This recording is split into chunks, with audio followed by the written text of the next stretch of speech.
どうも中田敦彦です。さあ今回のテーマが世界史でございます。世界史を今やるんですかということでございますけれども、世界史いろいろとですねニュースですとかそういうのがね時事ネタでやらせていただいている中でですね、やっぱり世界史を知っておくといいよねという話は何度もさせていただいてるんですけども、私が以前世界史の授業を作ったのがもう2019年のことなんですよね。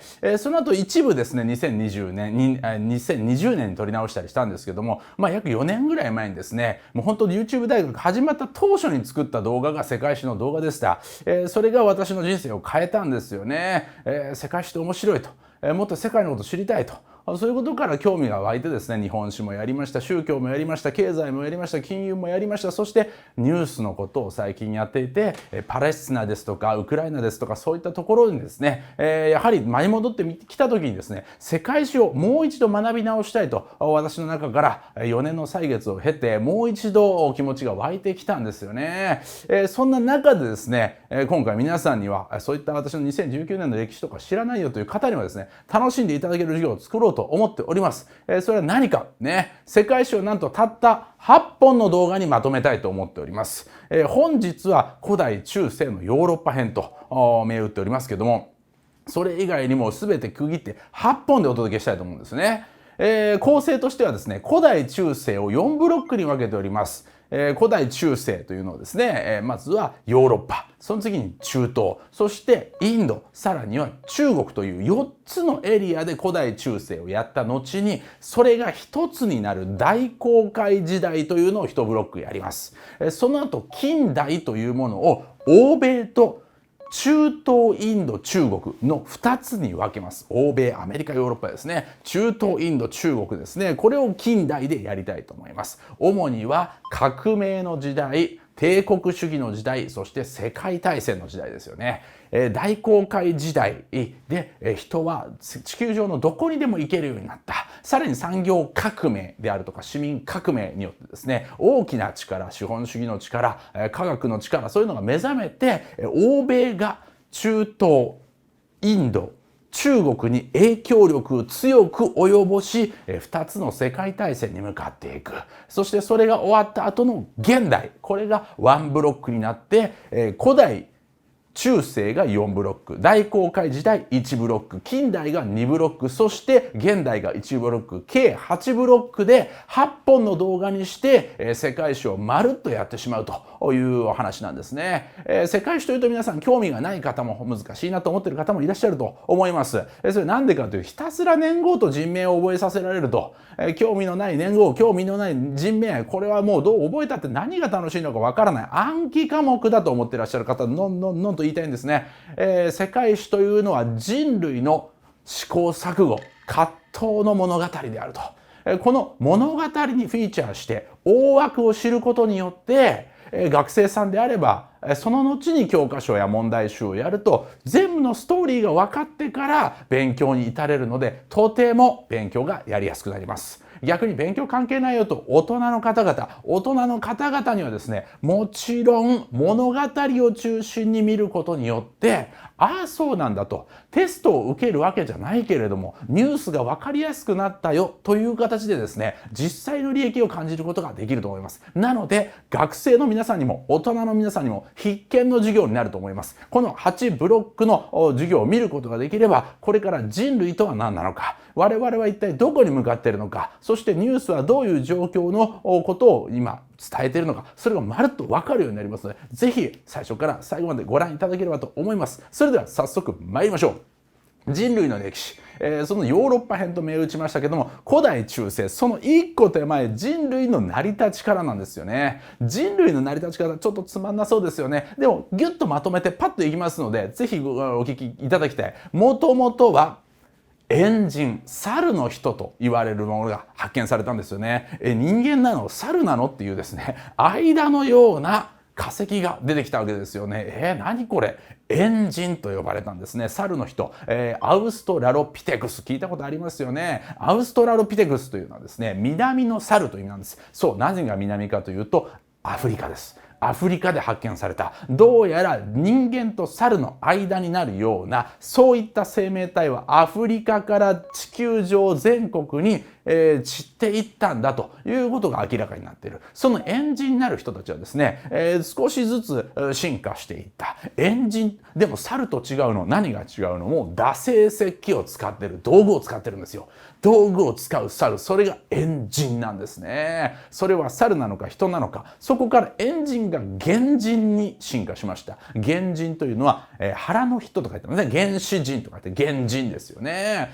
北京原人は北京で発見された原人。ジャワ原人はインドネシアのジャワで発見された原人。そういった原人は打製石器を使うだけじゃなくてホラー穴に住んでいた。住居を選んでいた。頭がより良くなってるんですね。その次は求人。古い人と書いて求人です。この求人はですね、すでにですね、埋葬する。お墓に埋めて弔うということをですね、やり始めていた。もう文化ができてるんですね。死を悼むということができてきている。それが求人。そして新人。はい、この新しい人というのが現世人類でございます。我々の元となった人類でございます。この新人というのはですね、ホラー穴に住み、人を埋葬し死を悼み、さらにはホラー穴の中に絵を描き始めていた。そう、コミュニケーションをし始めたんですね。それが我々ホモ・サピエンス、賢き人類。そういう物語でございます。そのホモ・サピエンスたち、その人類がですね、新人たちがある時ですね、一気に文明を起こすんですね。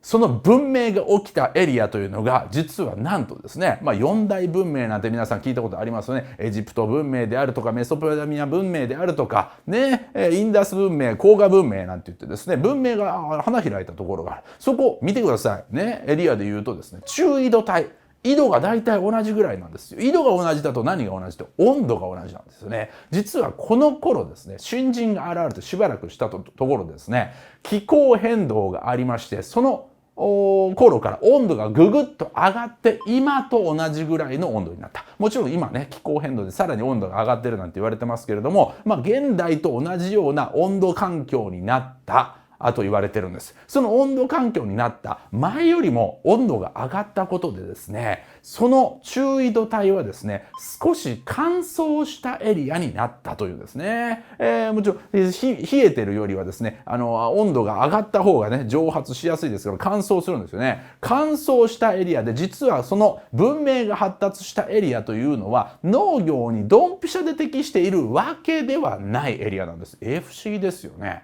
農業に適しているエリアに文明が生まれそうじゃないですか。そうじゃなかったっていうんですよ。なぜ乾燥したエリアに文明が生まれたか。乾燥しているということは、農業に適している場所を選んで住まなきゃいけないんですよ。一工夫入れなきゃいけないんですよ。一工夫入れる、何を工夫するか。川の近くに住む、水辺の近くに住むというのが人類のまずはの一工夫だった。川の近くに住む、それまでバラバラに住んでいた新人類たち、新人たちはですね、川の近くに集まって住み出したんです。人類が文明を生む鍵は集まること。人類は集団になることで一気に強くなるというタイプのコミュニケーション型生命体だったんです。集まり出した人類がついに文明を生んだ。それはエジプト文明であり、メソポタミア文明であり、インダス文明であり、黄河文明だった。エジプト文明、それは地中海を隔ててエーゲ文明というものを生んでいた。そのエーゲ文明に代表されるのがヨーロッパ。エリア1、ヨーロッパです。そしてメソポタミア文明に代表されるのがエリア2、中東。そしてインダス文明に代表されるのがエリア3、インド。そして黄河文明に代表されるのがエリア4、中国。ヨーロッパ、中東、インド、中国。この4つのエリアが人類の最初の文明の花開いたエリアでした。そしてなんと皆さんお気づきかと思いますが、現代も主要なエリアでございます。インド、中国というのは人口で1位、2位の国家。その上で中国は現在 GDP2 位、アメリカと競う位置にいます。インドは人口が現在世界1位になんと2023年今年躍り出たと言われる国家で人口動態的に躍進をしてもう間もなくですね GDP3 位にまで躍り出るんじゃないかと言われている期待の国家でございます。その上で中東は重要な地域を持っています。そうキリスト教、ユダヤ教、イスラム教、その一神教の全ての聖地エルサレム、これを争って今も人類は戦いを続けています。さらにヨーロッパ、あらゆるものの文化が花開いたヨーロッパ、そういった4つのエリアは今でも超重要地点なのであります。なのでこの文明の始まりとともに人類の歴史は今に至るまでつながっている、そんな超重要地域ヨーロッパの始まりと隆盛を今から見ていきましょう。よろしくお願いいたします。それはエーゲ文明と言われていた海上交易が盛んだったんですね。そして人類は文明の発達とともにあるものを生んだ。それが都市ですよね。その都市が集合したものが国家になっていくわけですけれども、都市単体で国家となるもの、それが都市国家です。現在でいうシンガポールなんかも都市国家なんていうふうに言われておりますね。シンガポールというのは東京23区と同じぐらいの大きさの国家なので、大体都市国家と言われている。そういったものがギリシャにすでに生まれていた。それの代表がアテネ。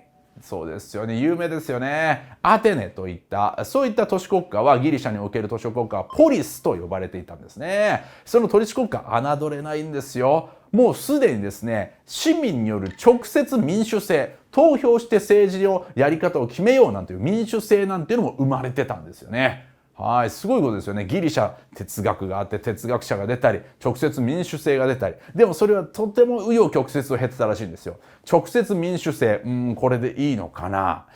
もうちょっと強いリーダーが欲しいよな。どうやってみんな平等に投票するのでいいのかなとかね。投票できるのは、財産で分ければいいんじゃない？財産でお金持ちの人、納税金額が高い人ほど多い投票ができて、少ない人は少ない投票ができればいいんじゃない？いや、それだと不満があるなとかですね。じゃあワントップで行ってみよう。すごい頭のいい人が一人で仕切る選手政治っていうのが始まりましたね。選手政治が始まったけれども、その頭の良くて人格もいい人がいる間はワントップリーダーいいけれども、その人がお亡くなりになった後で違う人がなる時に悪い人がなっちゃったりする。頭のいい悪い人がなっちゃったら最悪ですよね。じゃあそういう人を追放できたらいいんじゃないか。当編追放っていう仕組みを作られた。要するに人狼みたいなやつですよ。あの人悪い人になりそうだから、悪い王様になりそうだからって言ってですね、追放する人を一人決めて、その人を10年間アテネからいなくする。当編追放。逆投票。世界史の中でも稀なやり方。それも試された。でもうまくいかないな。どうする？そうだ、全員で選挙して独裁者を一人決めよう。トップを一人決めて、その人に全部やっても、でもその人が一からなるんじゃなくて、みんなで投票してその人に全部任せよう。いろいろ試してました。それがアテネの民主政治であるとか、選手政治であるとか、当編追放であるとか、いろんな政治仕組み、政治システムはすでにもうこのアテネのポリスで様々実験されてたって言うんですよね。侮れないですよね。そんな中、アテネにはライバルがあった。それがスパルタ。スパルタ教育でも有名ですよね。スパルタというのはなんとすごく少ないスパルタの民にですね、軍事力を徹底的に叩き込むんですね。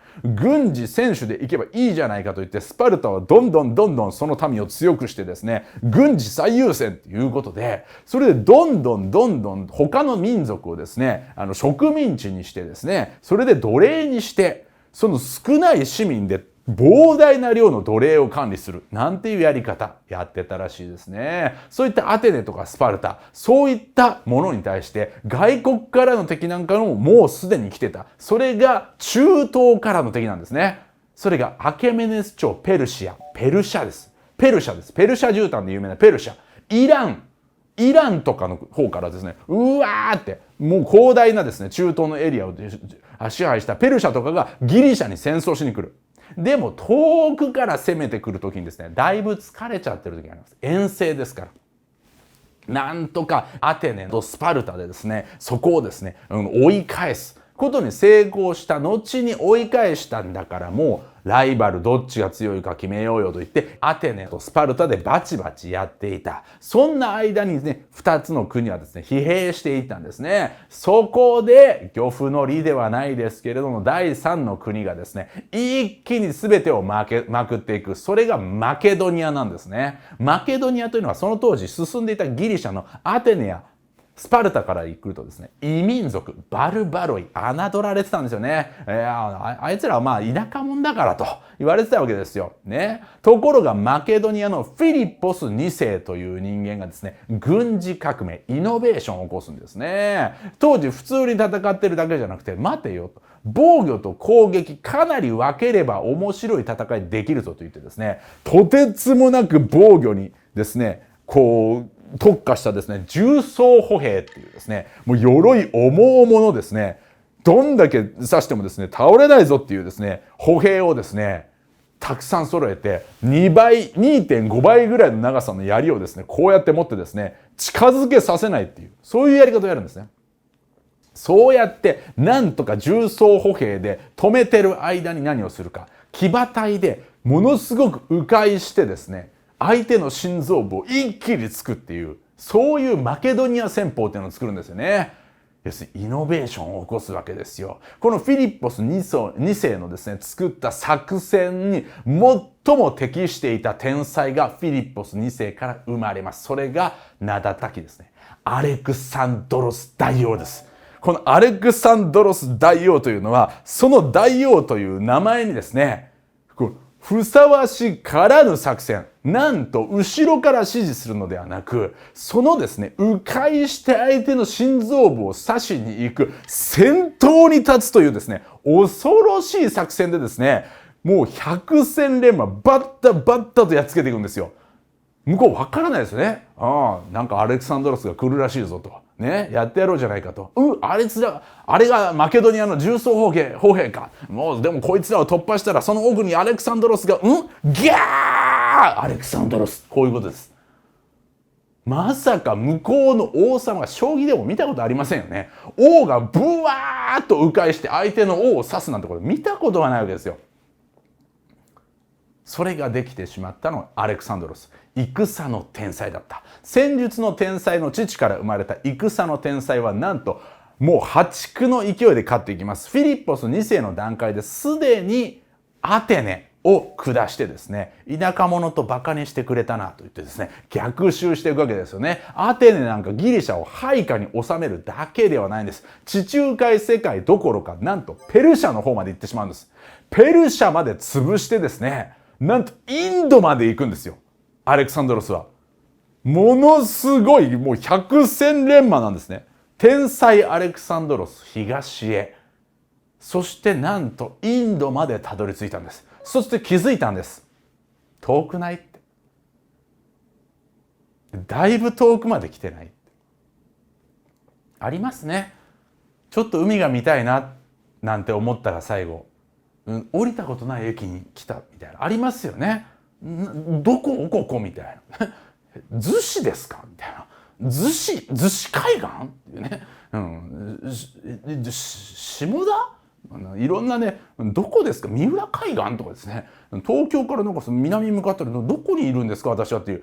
それぐらいですね。ちょっとごめんなさい。余談ですけど、インドまで行ってですね。これですね。遠征が過ぎるとどうなるか。兵が疲弊するんですよ。この人類はですね、この後何度もこの目に遭います。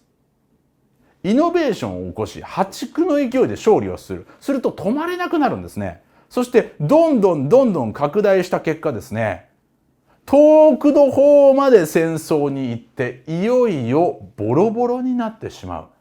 これを最初に経験したのはなんとアレクサンドロスです。しかしこれは古代の話と侮るなかれ、現代に至っても遠くの方の戦争にまで介入して疲弊していく国っていうのはなくならないそうですよ。これ大変な話です。アレクサンドロスは帰路に着こうと思ったんですが、その途中病死してしまうんですね。アレクサンドロス大王、この後我々はどうすればいいんですか。その時にアレクサンドロス大王は言ったんですね。最も強き者が我が後を継げ。すごいですね。少年漫画の世界ですね。あいつとあいつに頼むとか言ってほしかった。最も強き者が我が後を告げといったものですからね、争いまくりました。はい、マケドニアの終わりでございます。このですね、天災の後の後継者問題、この後継者問題というのも人類はずっと解決できないでいる問題の一つです。遠征するとなぜか止められない。後継者を天才は選べない。この2つの問題がなんとこのマケドニアのアレクサンドロスには詰まってるんですね。短い間でしたアレクサンドロスの花、マケドニアの時代。しかしアレクサンドロスが残したものたくさんあるんですね。実はそのギリシャの方からですね、遠征していって、でペルシャとか中東のエリアを通ってインドの方、西の方まで行ったわけですけれども、その最中ですね、その道中、ギリシャから連れてったですね、マケドニアとかギリシャの人たちをですね、中東に住まわせて、その現地の人と結婚したりして文化が混ざっていったんですね。ギリシャの文化、ヨーロッパの文化が中東にまで入っていって、独自の文化、混ざったアートなんかも生んでいった。それをヘレニズム文化っていうらしいんですよ。面白いものがいっぱい生まれた。なるほどな、アレクサンドロスがね、もう行き過ぎたのは確かにそうなんだけれども、どうやら何か副産物も生んだようだ。こういうことっていうのも人類はあるわけですね。さあ、そんな中、ヨーロッパの中世、古代中世の大本命がやってくる。それは何か。ローマの時代でございます。ローマといえば今もイタリアの都なわけですけれども、ローマ、そうなんです。ギリシャから場所を移してイタリアの時代に入ってくる。まずは共和制ローマ。ローマといえばローマ帝国のイメージがあると思うんですけど、帝国になるまでには少し時間がいるんですね。都市国家ギリシャの時は民主的かな、民主的じゃないかなとか言ってたわけですけれども、大きくなればなるほどですね、人類は強いリーダーが必要になってくる。そうですよね。膨大な人口を抱える中国というのは皇帝が仕切っているっていうイメージですし、現代でも一党独裁、共産党が仕切っている。それはなぜか。とてつもなく強い力をワントップで持っていかないと容易に分裂してしまうからなんですね。人類というのは集まれば強い。しかし集まれば集まるほど分裂しやすくなるという側面も持っている。それを抑え込むには強いリーダーが必要だ。しかしその強いリーダーを生むには少し時間がかかった。それがローマです。最初は共和制ローマということで共和制を敷いていた。つまりですね、議会があってトップがあっていろいろ分かれてたんですよ。その議会の名を元老院と言います。元の置いた院ですね。元の置いた院というとあれですけどね。元となるべくね。ベテランの人たちが集まっているというね、もう重々しいですね。重鎮たちがですね、決めていく重要会議、それが元老院ですね。この元老院と政治を執行する執行官ですね、分かれていたんですね。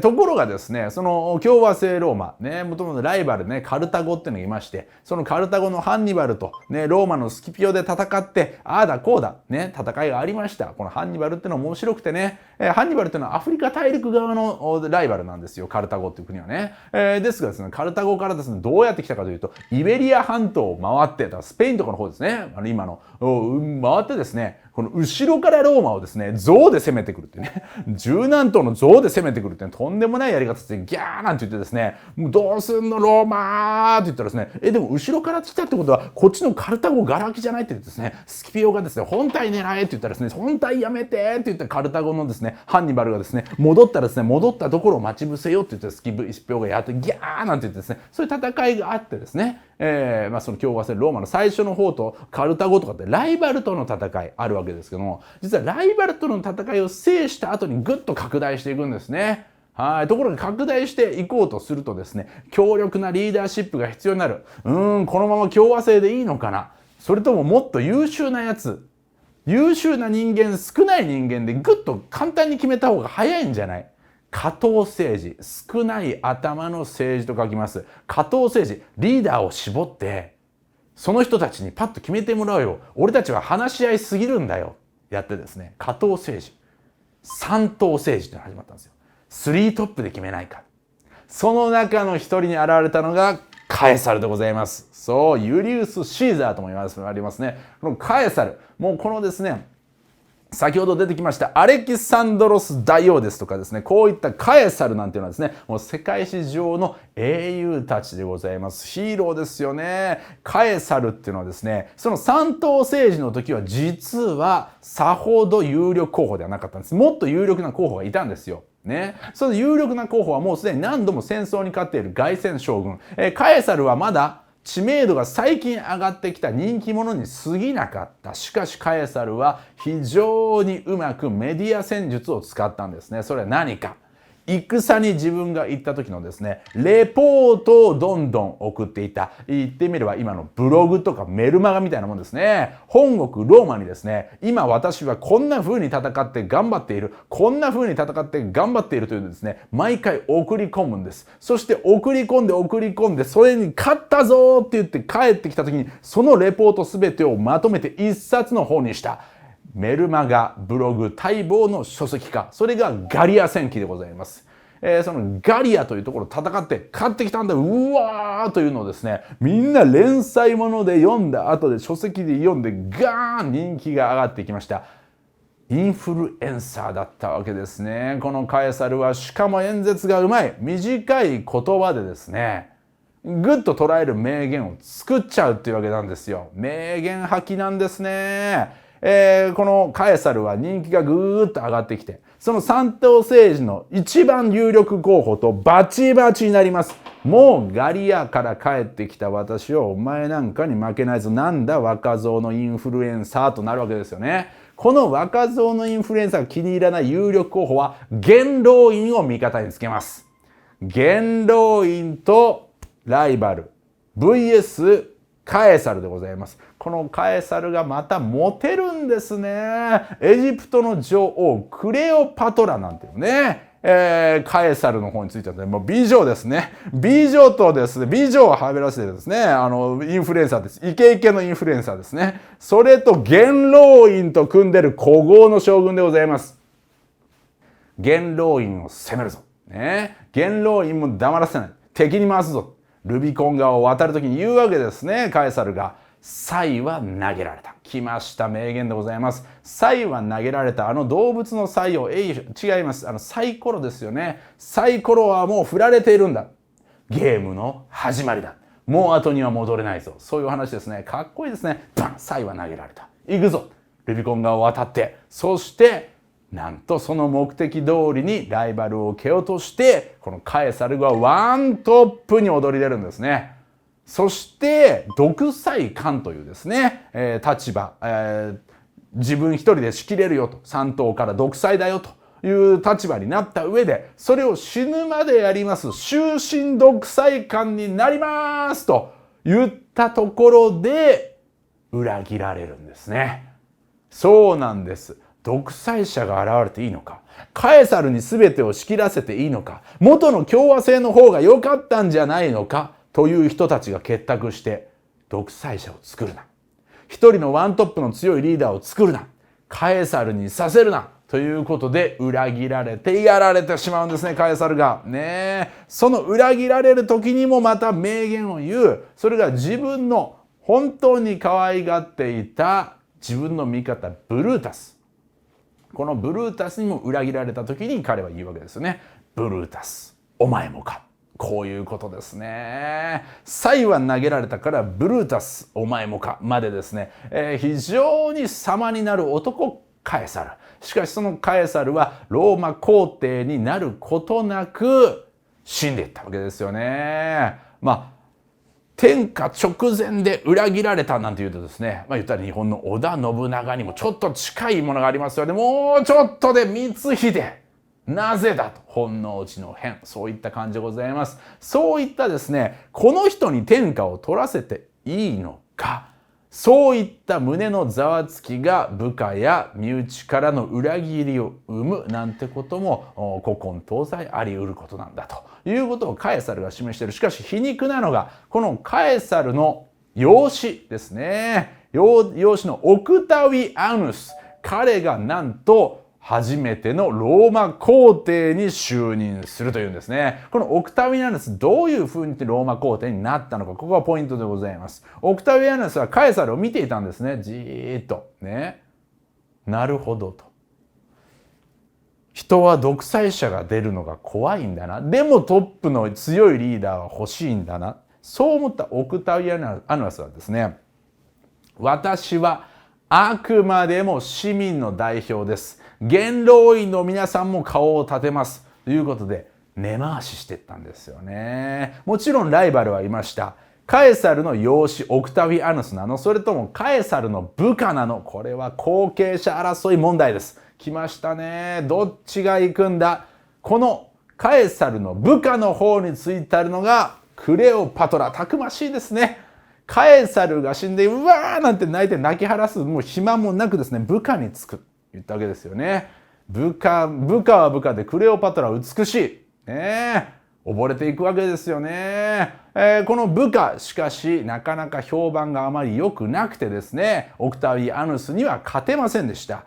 そしてこのオクタビアヌス養子が元老院をうまく立てて、私はあくまでも独裁官ではなく皇帝ということではなく市民の代表に過ぎませんので、この最初はですね、皇帝というよりは元首のようなですね、元首制のようなですね、形をとって、はい、市民の代表でございますという形で元老院にも認められて、ローマの皇帝の時代は始まったわけです。ローマ帝国の誕生でございます。ヨーロッパにおいて燦然と輝く大成功した国家、帝政ローマですよね。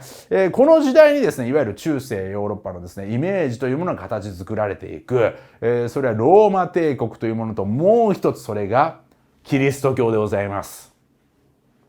ヨーロッパを形作る上で欠かせないのがこのキリスト教。このキリスト教というのはどこから来たかというと、実は中東のパレスチナで生まれたユダヤ教。このユダヤ教、このパレスチナのエリアはですね、ローマ帝国の支配下に入っていったんですね。もちろんパレスチナはですね、ユダヤの国になってからもですね、ヘブライ王国ができてからもですね、バビロニアで、新バビロニア王国にですね、攻められて、もう奴隷にされてとかあるんですけど、その間もどっからもいろんなところに征服されながらですね、ローマ帝国の支配を受けていた時代がありました。そのローマ帝国の支配を受けている中で、ユダヤ教の一人であったイエス・キリスト。キリスト教の開祖でありますよね。教祖なわけですけれども、このイエス・キリストというのは、基本的にはそのユダヤ教の一信者だったわけですね。ですがその当時のユダヤはですね、非常に追い込まれた。なぜか。ユダヤ教ってのは戒律というですね、やっちゃいけないこと。ね、モーセの10回とかありますよね。やっちゃいけないことというのがバチーンとあるわけですよ。これをやっちゃいけません。あれをやっちゃいけませんっていうのがあるわけですよ。厳しいんです。非常にね。苦難の民だけれども、このやっちゃいけないことをしっかり守って、ただ唯一の神を信じていれば、いずれ救世主が現れる、そういう教えなんですよね。それが、ね、イエス・キリストにおいてはですね、非常に苦しかったのはですね、その戒律が厳しいだけじゃなくて、ローマ帝国の支配も受けていたので、生活も厳しいんですよ。厳しい宗教でありながらですね、帝国の厳しい支配も受けていたんですね。なのでですね、人々は非常に困窮してたんですね。なんで我々は二重の支配を受けなきゃいけないのかとなっていた。その中で宗教改革の一つとしてですね、いや、ね、厳しいだけじゃないんだと。ね、隣人を愛そうと。この博愛、隣人愛というのを説いてですね、急速にそのユダヤ教の中でも優しい感じのユダヤ教っていうのはね、柔らかい感じ。しかもですね、ユダヤの民にとらわれずですね、神は誰でも愛してくれるよっていう教えをやっていったんですね。それが急速に広がっていくんですよ。疲弊してましたから、民がね。はい。で、ここで非常にポイントなのがですね、キリスト教やユダヤ教は一体何が新しいのかってことなんですよ。今皆さんですね、区別がつかないと思うんですけども、ここで重要な宗教での2つの概念が多神教と一神教ってことなんですね。で、もともとは多神教が普及していた。これが重要なことです。それはギリシャもギリシャ神話ってありましたよね。で、ローマにもローマ神話っていうギリシャ神話と非常に似通った世界観の神話があるんですよ。ギリシャ神話といえばゼウス、ヘルメス、アフロディーテといったですね、様々なキャラクターがいるんですね。全能の神にして雷を落とすゼウス。で、しかしゼウスにもたまに傷、浮気者なんですよね。ゼウスあっち行って浮気、こっち行って不倫、そういうことをやるわけですよ。ヘルメース、ね、高級ブランドの名前にもなっているヘルメースっていうのは、こういう神ですよ、なんてあって。アフロディーテなんて言ったら美の神なんて言ってね。アポローンは太陽の神。ね、いろんな神々がいる。このいろんな神々がいるっていうのが多神教なんですよ。はい。この多神教のいいところはですね、非常に、土地であるとかによってバリエーションが生まれるんですね。この土地は川がこうだから水の神、この土地は火がこうだから火の神とかですね、ここはお酒が取れるからお酒の神とかですね、いろんな神がある。ね。土着のそれぞれの物語を融合して全部ギリシャ神話にしちゃうことができるんですね。民間伝承とか民族信仰なんかも全部まとめて俺たちの世界に入っておいでよということで比較的寛容なわけですね。しかし多神教っていうのは一つ大きな欠点がある。ワントップじゃないからコントロールが効かないんですよ。はい、ここは政治と一緒ですよね。民主主義的であればあるほどパワーは弱くなる。ワントップでトップのリーダーがスピーディーに決めるほど強くなる。優しいけど弱い多神教と強くてしかし不寛容なのが一神教なんです。神はそんなに何人もいないよ。たった一つの神。それがユダヤ教におけるヤハウェと呼ばれ、キリスト教においてはゴッドと呼ばれ、そしてイスラム教においてはアッラーと呼ばれるですね、それぞれたった一つの目に見えない神がいるんだというお話なんですよね。これがですね、非常に組織をまとめるのにものすごく強いわけです。なんでか。多神教の場合は私はゼウスが好き、私はヘルメースが好き、すぐチームが分かれていっちゃうんですよ。しかし一神教では全員が信じているのはたった一つの神なので分散していかない組織になっていく。はい、最初に言っていた人は集まると強くなる、これですよね。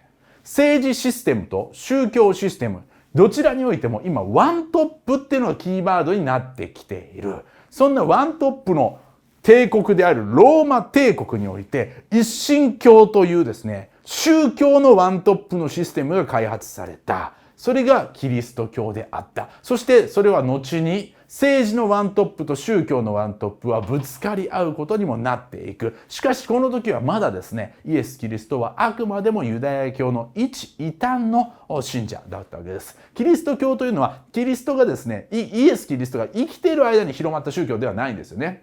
イエス・キリストが生きている間に教わった弟子たちが死後ですね、それを布教させて時間差でキリスト教というのが広まっていくわけです。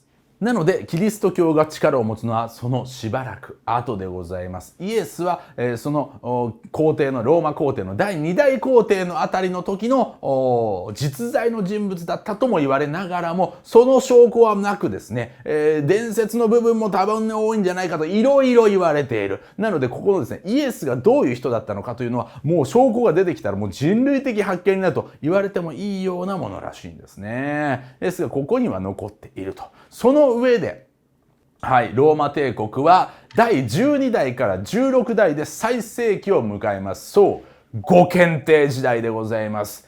素晴らしい響き、世界史の中でなんてかっこいいんでしょう。5つの賢き皇帝、五検定でございます。かつてありましたか？5人も連続で名君が並んだことが。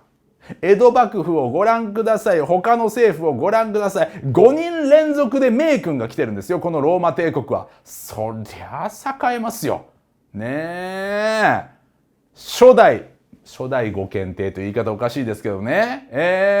12代ですよね。1番目、ネルワでございます。このネルワは、はい。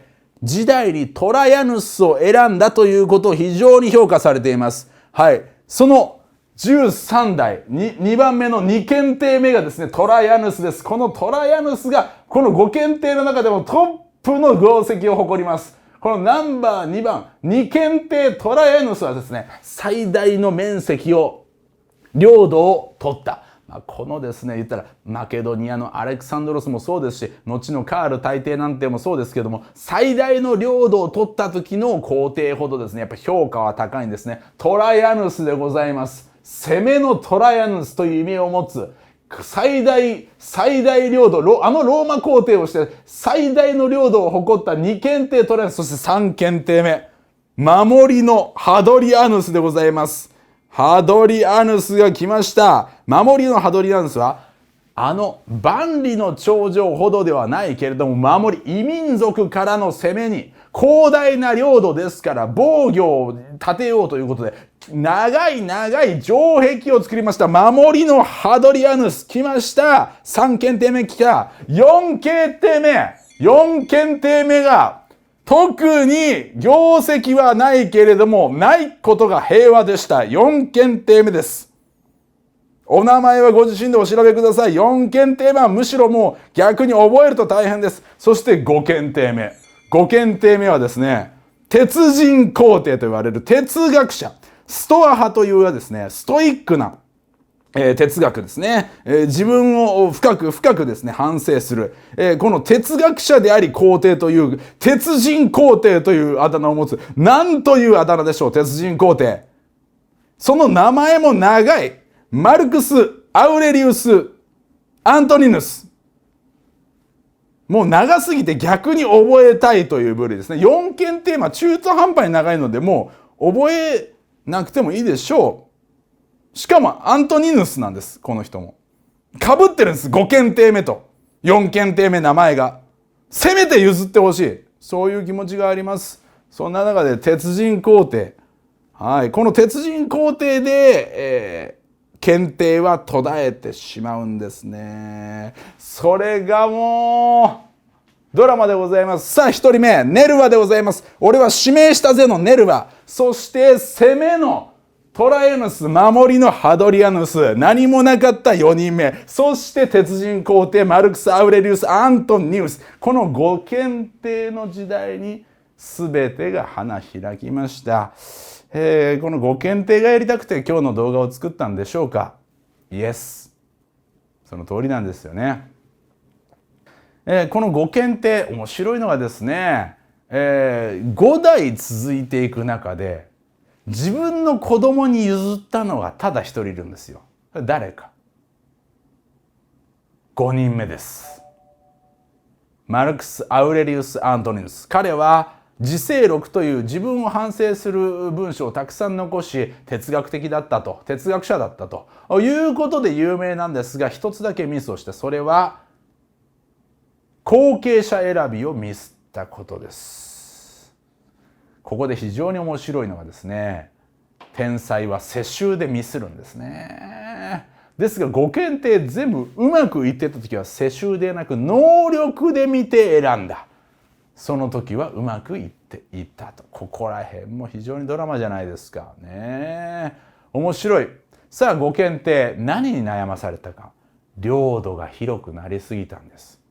ハドリアヌスが長い城壁を作ったとはいえ、常に異民族からは方々からですね、ローマ帝国をですね崩そうと攻められ続けて、もはや鉄人皇帝マルクス・アウレリウス・アントニヌスに関してはですね、もうずっと防戦一方、常に異民族からのですね襲撃に備えて防戦するということでヘトヘトになっていきました。ローマ帝国はどんどんとくたびれていくんですね。そのあまりにも大きい領土、あまりにも大きい権力、それをコントロールすることができなくなってくる。そう、この世界史はですね、覇権を取った国があまりにも大きくなりすぎて肥大化するとコントロールできなくなってくるというミスを常にしていきます。最強の国家はもっと拡大、もっと自分の影響力をと言って自分の身の丈以上にエリアを広げた結果、疲弊していき時代が変わる、これの連続だそうです。そしてそれは現代においてもそうなのかもしれませんね。さあ、そんなローマ皇帝がしょぼくれてきた時に何が広まっていたか。キリスト教なんですよ。ローマ帝国はですね、どんどんと財政難になっていく。財政難になるとどうなるっていうことですね。財政難になった国はですね、増税を始めるんですよ。どこの国の話ですかね。財政難が苦しくなってくるとですね、増税増税って言ってくるんですね。この当時のローマの皇帝はもしかしたら眼鏡をかけていないのかもしれませんけれども、増税だ増税だなんていう話をする。もうボロボロだ、愛が欲しい、そんなこと言ってた時に、愛を神が与えてくれるなんて言ってね。ローマ神話ではいろんな神々がいろんな物語を面白おかしくやってる。でも本当に我々に必要なのはそういう面白おかしな神々だろうか。いや違う。ただ一つの私に愛を与えてくれる神だ。キリスト教入ります入ります入りますといった人が増えていったんですね。うわー増えていった。その結果やばいね。皇帝への崇拝リスペクト以上に神への崇拝が増えた。ローマ皇帝たちはキリスト教徒たちを弾圧し始めるんです。神なんか信じずに、そんな異教の神を信じずに私を信じる。実はこのローマ帝国においてはローマ神話の中の神々の一人に皇帝を置いていました。なのでローマ皇帝もローマ神話の神々の一人なのだぞと。なぜその知らない一神教を信じてるんだ。宗教を弾圧するんだ。バシバシバシ。暴君ネロって響き聞いたことありますよね。あれは実は5代目の皇帝で、なぜ暴君だったかと言われると、市民を苦しめた以上にキリスト教徒を迫害しているからなんですよね。このうちキリスト教というのはヨーロッパ全体の文化を決めていくことになるので、このローマ帝国時代にキリスト教を迫害した皇帝というのは漏れなく暴君というあだ名をつけられております。その中の一人がネロなんですね。しかしそのネロの後の12代から16代を超えた後、弱体していった皇帝たちも迫害していくんです。しかし迫害しきれなくなってきたんです。まず第一に数が増えすぎてる。その上でローマ皇帝が弱りまくってる。じゃあどうするんだ。そしてついにミラノ勅令というのを出しましてですね、キリスト教を認めるということになるんです。認めることでですね、キリスト教徒たちの支持を得て、なんとか政権を安定させようと。宗教の母体と結託して政権を安定させようというのは、今に通じる何かがありますよね。キリスト教徒多いから、キリスト教徒たちの票が欲しいと。キリスト教徒たちの支持が欲しいと言ってですね、ミラノ勅令、今まで迫害していましたけれども、キリスト教認めますなんていうわけですよね。もう止められない。キリスト教は認めますという位置以上のものになってきます。それがその次、皇帝の中にキリスト教徒の皇帝が現れます。そのキリスト教徒になった皇帝がなんとローマ教皇というですね、キリスト教の中でキリスト教を仕切る組織のトップ。キリスト教を仕切る組織のトップっていうのはね、にわかにはわからないかもしれませんけれども、もともとイエス・キリストが作ったみんなね、博愛だよという考え方。しかしこの一神教ということ自体が組織を一個に束ねるのに非常に向いてるんですね。なのでピラミッド状になっていくんですよ。一番偉い神様を信じる上で、それに最も近い人、ローマ教皇ですということで、その人がものすごい権力を持ってきます。そしてそのローマ教皇がですね、ついに皇帝とぶつかるんですね。このローマ皇帝対ローマ教皇がぶつかってですね、このローマ教皇がね、ローマ皇帝を破門に一回します。破門にされるとですね、キリスト教の文化の中でですね、村八分にありますので、それはやめてくださいということで、ついに国教化に至るんですね。国教化ってわかりますかね。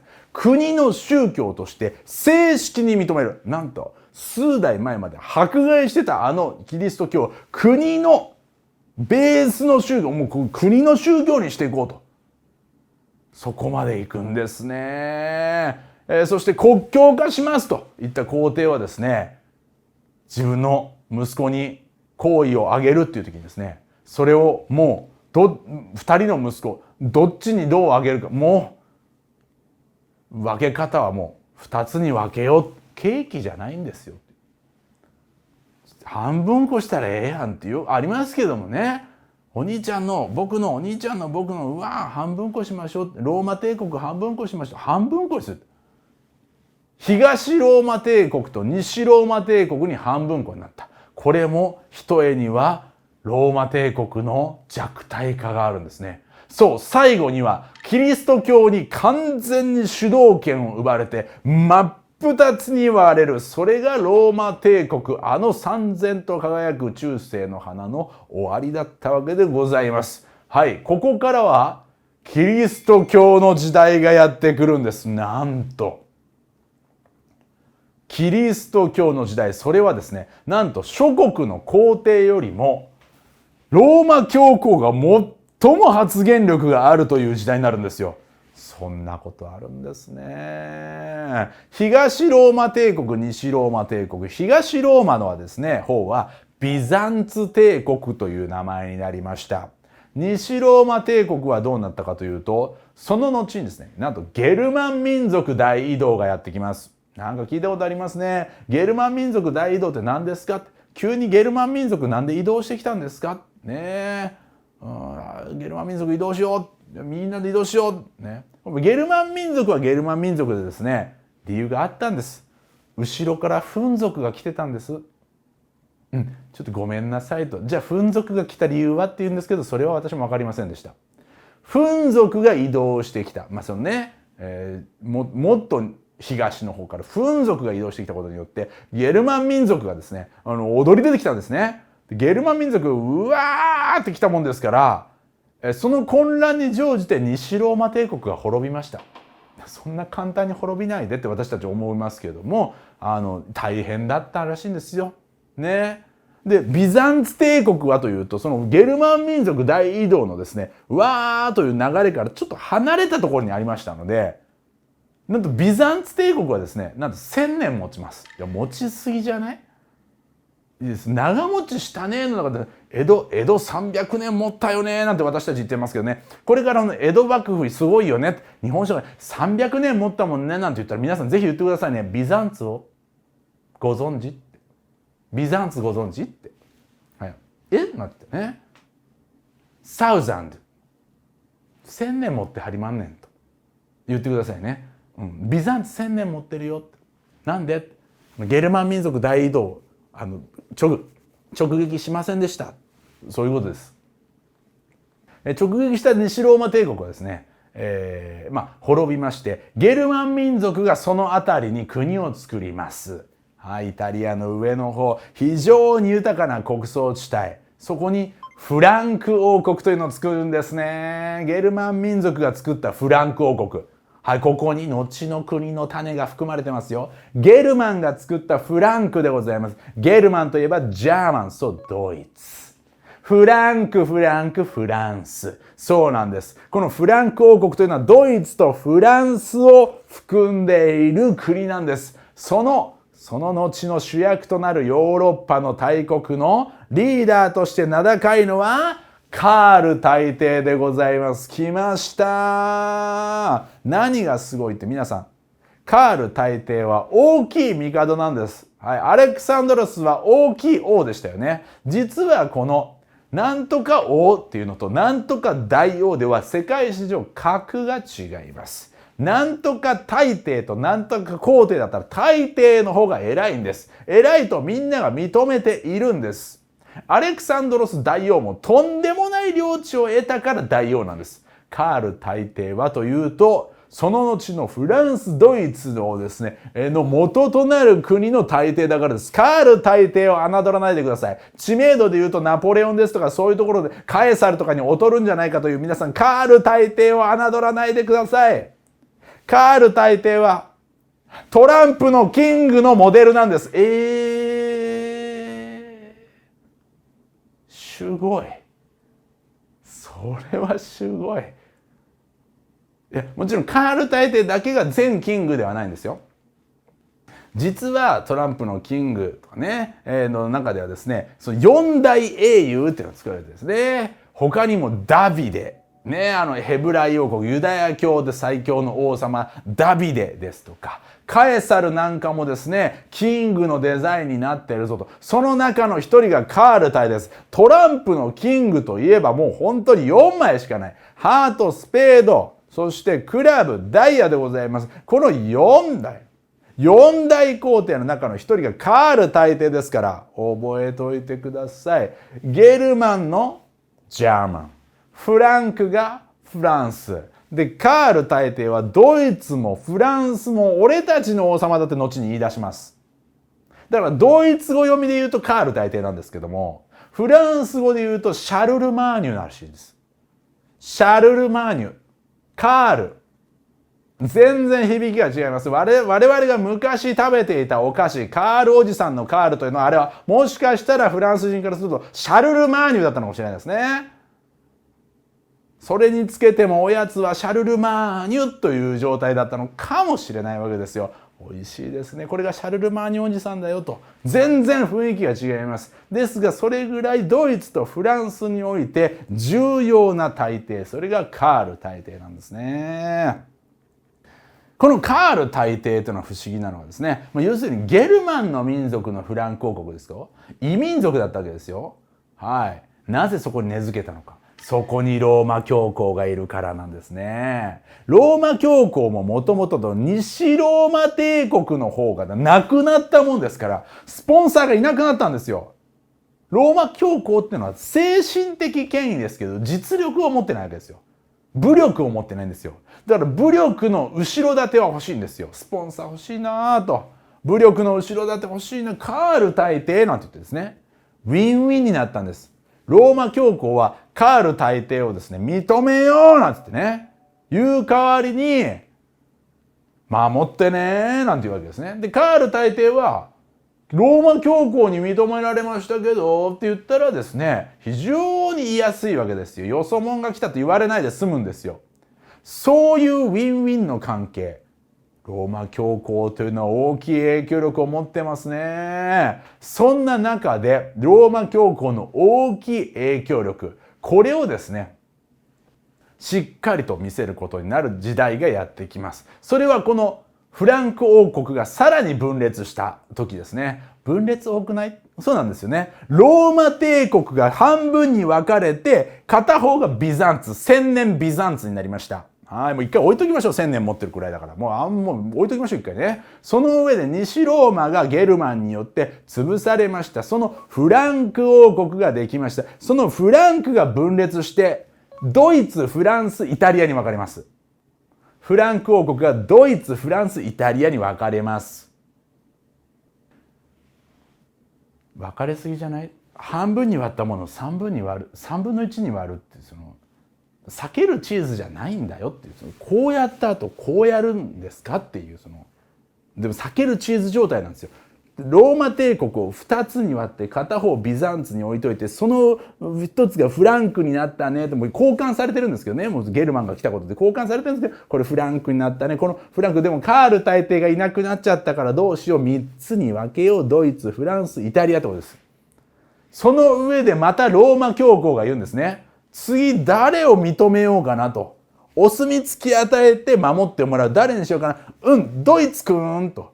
ドイツくん、あなた認めてあげるから守ってねということをやるわけですね。そのドイツにはですね、なんとですね、前のですね、栄光のローマ帝国の名前あげるよって言ってですね、ローマ帝国の冠なんかあげちゃってですね、それでドイツっていう名前じゃなくて、もう神聖ローマ帝国にしちゃいなよって、神聖ローマ帝国、神の清いですね。神の聖なるローマ帝国ってですね、名前もつけちゃうんです。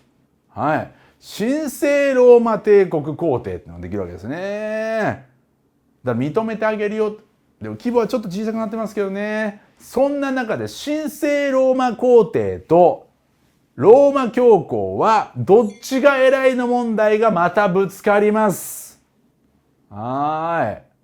そしてこの前にもありましたよね。破門作戦。ねえ。ローマ帝国の皇帝も一回破門されて勘弁してください言って国教にしますから言って国教になったわけですよ。そんな中でもう一度そのタイミング来ました。はい、神聖ローマ皇帝がやったことに対してローマ教皇が怒ってですね、そんなことやるんだったら破門ですっていうわけですね。破門にされたですね、神聖ローマ皇帝はですね、なんとカノッサ城というですね、教皇がいる城の前に行ってですね、謝りに行くんですね。もうこのカノッサ城の周りに雪が積もってたそうです。はい。そこにですね、皇帝が裸足で謝りに行ったそうです。ちょっと待って、なぜ裸足？なぜ裸足？反省の表れなんですかね。お金がないっていうことじゃなさそうです。どうやら反省の表れですね。裸足で今私謝りに来ております。そこでですね、なんと3日謝罪したそうです。3日間ですね、謝りに謝ってようやく許してもらえた。これがカノッサ城における皇帝の屈辱、略してカノッサの屈辱。これは何を象徴するかというと、圧倒的に絶頂を迎え、もう政治のトップ、皇帝をも宗教のトップが超えたということを表しております。これは人類史上ものすごく特筆すべきことなんですよね。宗教というものが一体どういうものなのか、これが我々に突きつけられている一つの出来事です。皇帝、強いリーダーであればあるほど大きい国をまとめれるから強いリーダーを選ぼう。なった結果、人は皇帝になりました。しかし、神様っていうものに我々はすがろう。それでみんなをまとめようってなった結果、その神様に最も近いとされる権力者が生まれました。そのローマ教皇と神聖ローマ皇帝はお互いに支え合う仲でありますけれども、片方は武力、片方はその宗教的指導力を持っています。そんな中でこういう距離感になった。ローマ教皇最強、キリスト教最強の時代がやってきたというわけなんですね。いや、恐ろしいですね。そんな中、ローマ教皇はですね、その最強の状態をついに世界中に知らしめるために動き出します。それが十字軍でございます。十字軍というのは一体何なのか。それはですね、中東の方の状況と関係があるんですね。中東の方で、その当時ですね、セルジューク朝というですね、朝廷ができます。はい。このセルジューク朝というのはですね、トルコ人を中心とする朝廷だったんですけども、彼らが非常に大きい力を発揮し始めてですね、なんとエルサレムを奪われてしまうと。独占されてしまう。エルサレムというのはですね、そう、ユダヤ教の聖地であるんですけれども、ここがポイントです。ユダヤ教とキリスト教とイスラム教の聖地というのは、被ってる聖地があるんです。もちろんそのイスラム教はメッカっていう聖地もあります。ですがエルサレムもイスラム教の聖地でもあるんですよ。ユダヤ教の聖地でもあるけどキリスト教なんで被ったんですかって。なぜ一緒にしたの？これ一緒にわざとしたんじゃないんですよ。実はユダヤ教から生まれたのがキリスト教。お話ししましたよね。実はユダヤ教の一員だったイエス・キリストがユダヤ教のやり方を変えようということで宗教改革に動いて、そして新しい教えを言った結果、それを弟子が広めて作ったのがキリスト教なんですね。なのでキリスト教には新約聖書と旧約聖書ってあるんですけども、新約聖書っていうのが基本的にはそのキリスト教とイエス・キリストと弟子たちの物語ですね。旧約聖書っていうのはやってはいけないことの教え。これはまるまるユダヤ教の聖典なんですよ。ユダヤ教の聖典をキリスト教では旧約聖書って呼んでるだけなんですよ。でもユダヤ教は新約聖書そのものを認めてないんです。それは異端ですからと。はい。で、イスラム教なんですけども、このキリスト教が生まれて広まってる後の500年ぐらい後の生まれの宗教なんです。しかもそのキリスト教とかに出てくる天使とか神のお告げを受けたらアラブの人が広めたんです。ムハンマドという。なので基本的に神は一緒で元ネタが一緒なんです。で、このムハンマドというイスラム教の預言者っていうのはですね、この後こうなるよっていうあらかじめの預言者ではなくて、預かる預金の世の預言者。これは預かってる言葉ってことで、神からの言葉を預かってみんなに伝えるという意味の預言者なんですけども、これ預言者っていうのはユダヤ教においてはモーセなんですよ。モーセの10回ね。モーセは神から言葉をいただき、それを10回にして教えた。こういうことしちゃダメよ。これがモーセ、ユダヤ教の預言者です。その次の預言者、キリスト教における預言者はイエスです。イエスは預言者でありながら神の子であり、神と一体というですね、非常に特殊な立ち位置。救世主であり、神の子であり、神と一体の存在であるところの預言者。これがイエス・キリストです。その上でイスラム教の預言者はムハンマドなんですが、ムハンマドはどういう扱いになっているかというと、最後の預言者、最後にして最大の預言者。つまりモーセやイエスが伝えたことを最後の最後に一番詳しく伝えているのがムハンマドっていう世界なんです。でもキリスト教はその存在を認めてないんですよ。もうすでに最後の預言者はいるからという感じで。いやでもそのユダヤ教はそれ見てるんですよ。いや最後も何もモーセですからと。2.0 やめてねって言うんですよね。2.0 は認めてね、3.0 は認めないっていうことなんですよ。この1個前の人は2個目3個目次は認めないんですよ。でも2個目は1に認めてほしいし、3個目は1、2に認めてほしいんですよ。この複雑な関係が聖地かぶりなんですよ。私たちはもう 3.0 なんで 13 と 23 の聖地も聖地なんですわって言って、いやそれやめてね、そのイスラムさんやめて、その私とユダヤ教の聖地ですから、キリスト教さんやめてねって、私だけの聖地ですからって、それがエルサレムなわけですよ。大変な騒ぎです。それをですね、セルジューク朝イスラム勢力に独占されてしまっていると。離れてますからね。言ってもパレスチナ、エルサレム、この辺りはですね、ヨーロッパよりは中東に近いわけですよ。遠いんですよ。独占された。ローマ教皇カッチンですよね。もう絶対的権力を持ってます。ヨーロッパでは皇帝さえ雪の中で裸足で立たせることのできるこのローマ教皇の前でエルサレムを奪った。許しません。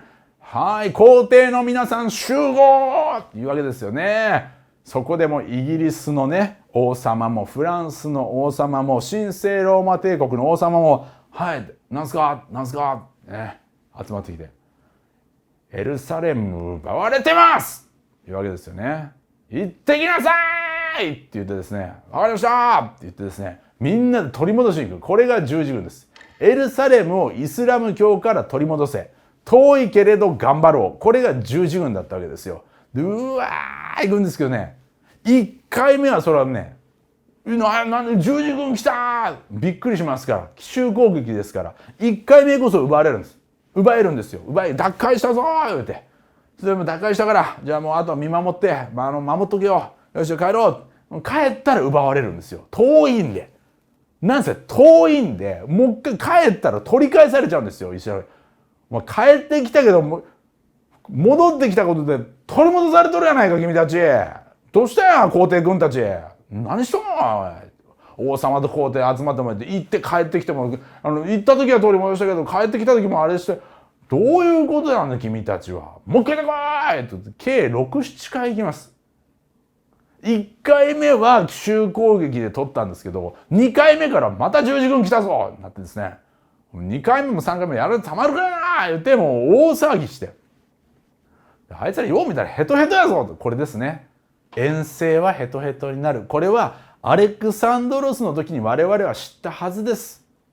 ね、でローマの時もね、広げすぎたらダメよっていうのは言ってましたよね。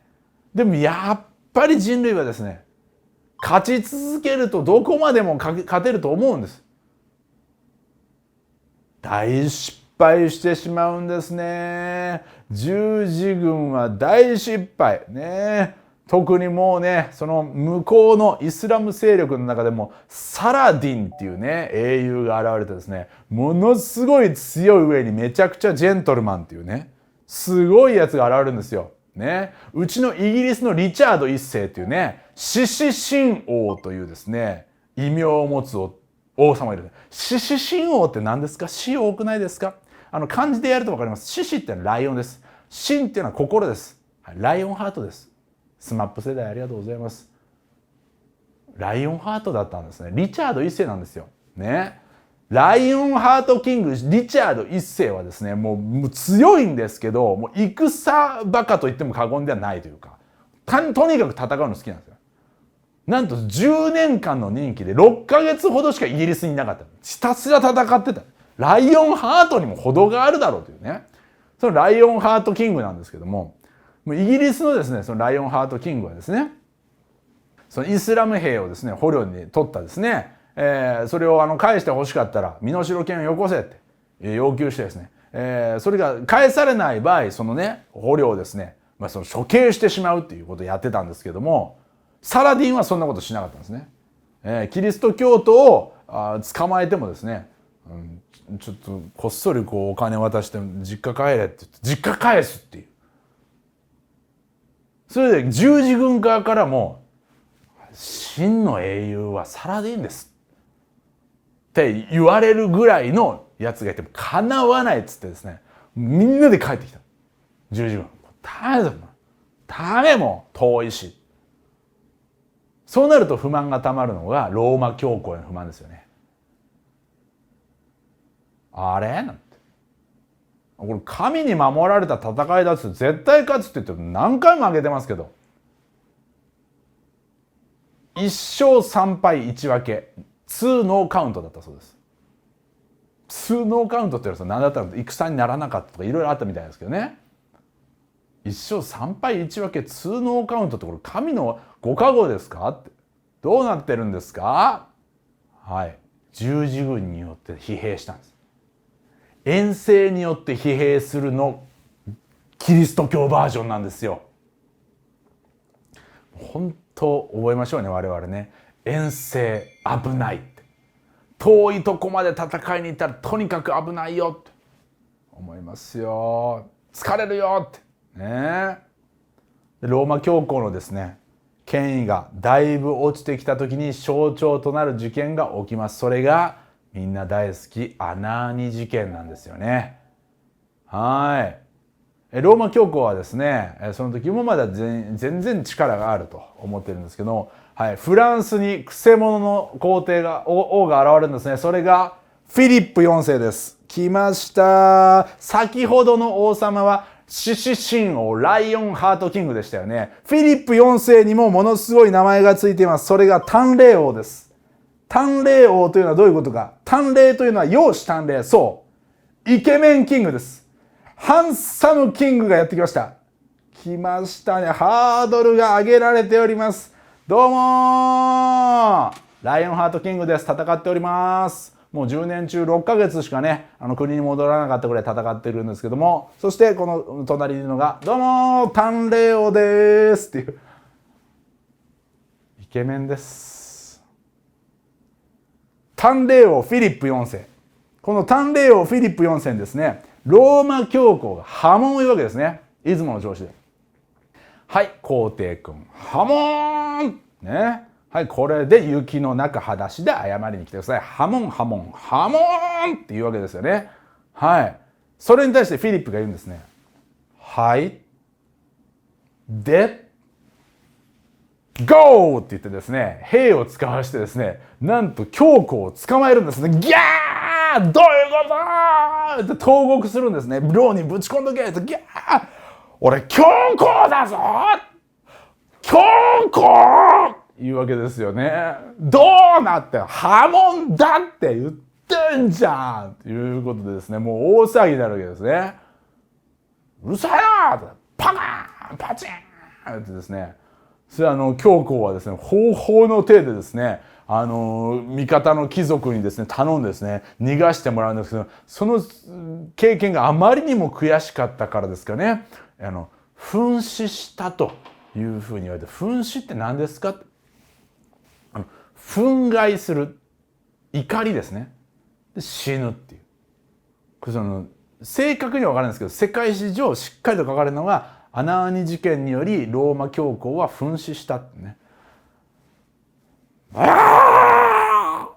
で死ぬっていう分かりません私も。でもローマ教皇って世界で一番偉かったんで、どういうことと。で御年もう6070だったそうです。6070になってからギャー捕まえられて、よっぽど悔しかったと思います。やってきたのはイケメン王ですからね。短麗王フィリップ4世やめてねと。はい。この辺りでですね、フランスイケイケになっているんですね。実はフランスがイケイケの間、神聖ローマやイタリアはどうしてたのっていうことなんですけど、実は神聖ローマ帝国ドイツはですね、神聖ローマ帝国という名前をですねいただきましたよね、ローマ教皇から。なのにもかかわらずローマを持っていないということが実はずっとコンプレックスになってました。はい。東京ディズニーランド言うてますけど千葉ですよねって言われたくないですよね。いやいやそれは言わないでよと。東京来た人たちがみんな京葉線で行くのよ舞浜にと。京葉の葉って千葉の葉ですから、東京駅からすごい動くほど長く乗りますよね。千葉ですよね。いやいややめて、もうあんま大きい声で言うと怖いよ。大きいからね会社だって。やめようもうっていう、東京ディズニーリゾート言うてるんやから、もうやめようって、グッと刺さってたんですよ。神聖ローマ帝国言ってますけど、ローマはイタリア産のもんですよね。はいわかりましたって言ってですね、神聖ローマ帝国はイタリア政策と名付けてやたらとイタリア攻めに行きます。ローマよこせ。いい迷惑ですよね。教皇何してくれてんのって。教皇ドイツに神聖ローマっていう名前あげたからめちゃくちゃローマ取りに来るんですけど、イタリアは大困惑。こういうあまりにも何度も攻めてくるからですね、撃退するのに疲れてですね、もうどうするって、もう一緒の国になるっていう派閥も生まれたりするぐらいです。いや一緒の国になる、それは気が迷いすぎ、それはすごい攻められてるからって、その共同はないよ。それなんで強盗に一緒に住みませんかって。強盗だよあれ。強盗になんですシェアハウスしないの意味が分かんないんだよ。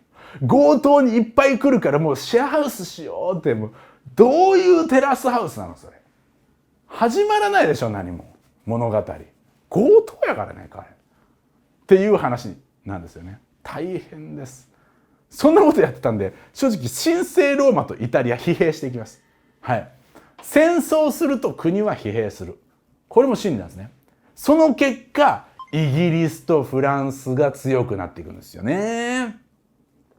実はイギリスとフランスの関係非常に難しいところ、ゲルマン民族大移動みたいな感じでですね、いろいろはなりましたけど、イギリスはなんですよね。イギリス実はフランスの、はい、影響を非常に強く受けてましてですね、はい、フランスのですね、王様の部下が侵略してきてイングランドを取ったのが、征服王って言われてるですね、イギリスの王様で、それが後にイギリス王の全ての血筋の元になるという、イギリスの王様全てたどったらもともとフランスから侵略してきたフランス王の部下だったっていう、そういう関係でもあるんですよ。でイギリス強いのフランス強いのっていうのは現代に至るまでやっていきますよね。ですが産業革命以降だいぶイギリス強かったっていうのを皆さんご記憶あると思うんですけど、この中世においてはですねフランス優位なんですよ。なんせフランスはですね、フィリップ4世とかですね、フィリップ2世とかがですね、なんせ名君だったんですね。ですが、イギリスはですね、リチャード1世が獅子神王で戦ってですね、その次のジョン王っていうのがめちゃめちゃ暗君だったんですよ。暗君って何ですかっていう。暗い君主って書いてですね、ちょっと要するに政治が下手っていうことですね。ジョン王っていうのはですね、不思議だと思いません？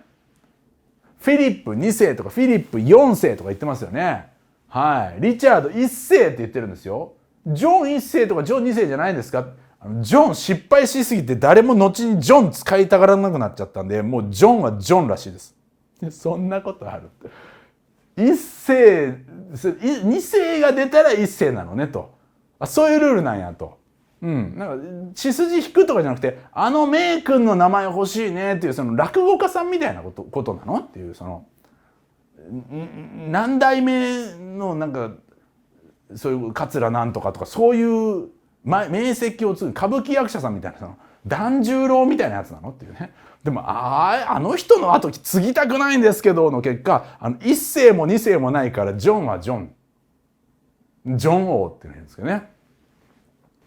そういう人がですね、もうフランスには負ける。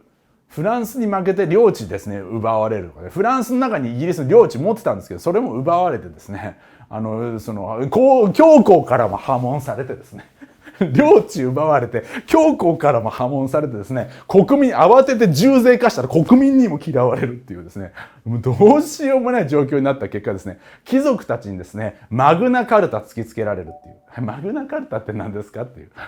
お正月にめくるんですかって違います。憲法なんですよ。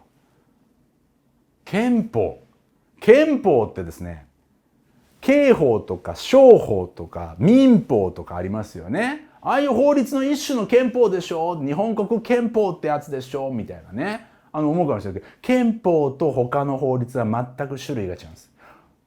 憲法以外の法律は全部国民を縛るものなんですね。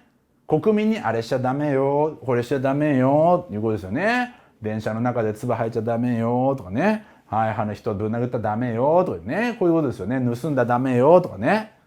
憲法っていうのは唯一権力者に向いてるんですよ。変な法律作っちゃダメよって。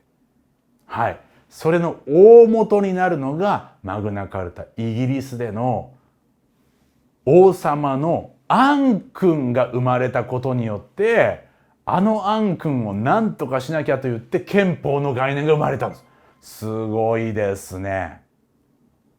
実はイギリスはですね、フランスと違ってこの中世にアン君が続いたことによって憲法とか議会政治っていうものの意識の芽生えがあると。なるほど。雨降って地固まると言いますか。捨てる神あれば広い神ありと言いますか。こっちがダメでこっちが伸びるっていうね。そういうこともある。で、イギリスはですね、その後に、模範議会とかですね。もうあんまりにも貴族がね、もう王様信用しなくなったから、分かった、議会開きなさいと。やろうじゃないかと。いうことになったりする進化を遂げてました。一方その頃スペインはですね、どうなったかというと、イベリア半島の端っこにまだですね、イスラム系のですね、国家のですね、躍進の名残がありまして、イベリア半島から出てってください、イスラム教の人たちはという戦いの結果ですね、揉めてたんですけど、スペインっていう国ですね、王子と王女がですね結婚して、俺たちはスペインってやってですね、出てってってやって、スペインができたことでイスラムの流れがイベリア半島からなくなるっていう、それに精一杯でした。その結果スペインは後の大航海時代につながっていくんですけどね、海への出口を塞がれてたんですよ、イスラム教に。でもイスラム教の人たちに出てってもらうことで、スペインは一番海に近いヨーロッパの国になるんですよね。面白いですね。イギリスはアン君が続いて議会政治の流れができた。そしてスペインはイスラム教を追い出すことに成功して海への道が開けた。ドイツはいまだにローマが欲しくてイタリアに攻めている。イタリアはなんでこんな目に遭っているのかがわからない。私たちはもともとローマ帝国だぞというのがありながら、フィリップ4世がアナーニ事件でイケイケ。そのフィリップ4世がね、イケイケの状態にあるようなフランス、それとイギリス、それがついに刃を交えたのが100年戦争。名前がすごいです、迫力が。100年続いた戦争、100年戦争でございます。これが中世における覇権争い、ライバル国の戦いなわけですね。もうすでにあるイギリスとフランスのライバル関係でございます。この100年戦争で活躍したのがジャンヌ・ダルクですよね。もともと前半はイギリスが優位に進めれたらしいんですけども、途中からこのジャンヌ・ダルクなるですね、少女戦士の活躍によって、王様を助けてですね、逆転の道筋を作って、最終的にはフランスが有利に終わることができたと。ですがこのジャンヌ・ダルクは捕まってしまい、魔女裁判にかけられて、殺されてしまうという悲劇を迎えるんですけれども、フランスの英雄として今も祀られて聖人として名乗っているということらしいんですね。そんな中世はフランス非常に優位、事態に告げているイギリス、ちょっと混乱中の神聖ローマ帝国、ちょっと勢いがなくなってしまったイギリス、少し未来が見えてきたスペイン、そういった状態で大航海時代を迎えていきます。覇権を取った国、一番はギリシャ、その次がイタリア、ローマでしたね。その次フランク王国、フランスとドイツ、そしてフランスとイギリスからフランスが一歩抜きんでた、そういう状態でございます。ずっと争ってはいるけども、ここで大きな支柱になってきたのがキリスト教ということですよね。ヨーロッパは二面性があると言われています。その一つがキリスト教という精神的な統一性ですね。それと国がたくさん密集していて、いろんな文化模様が混ざっているという多様性。このヨーロッパという国のたくさん国が密集しては生まれてはついて離れて分割して拡大してということを繰り返していった多様性と、キリスト教はずっと続いているという統一性。この二面性がヨーロッパという国の特徴でございました。さあ古代中世を来て大航海時代へ行くと、その前に中東、インド、中国という残り3つのステージを見てから大航海時代でそれがぶつかることを目の当たりにするべきではないかということで、中世、古代中世の中東編に参りたいと思います。中東のキャッチコピー、それはズバリヨーロッパの永遠のライバルでございます。中東の覇権どこがどうなったのわかんないと思います。これ実はペルシャって言われてるんですけど、これイランなんですよ。全く違う国が全てを飲み込んでいきます。何ですか？モンゴル。Wake up, please.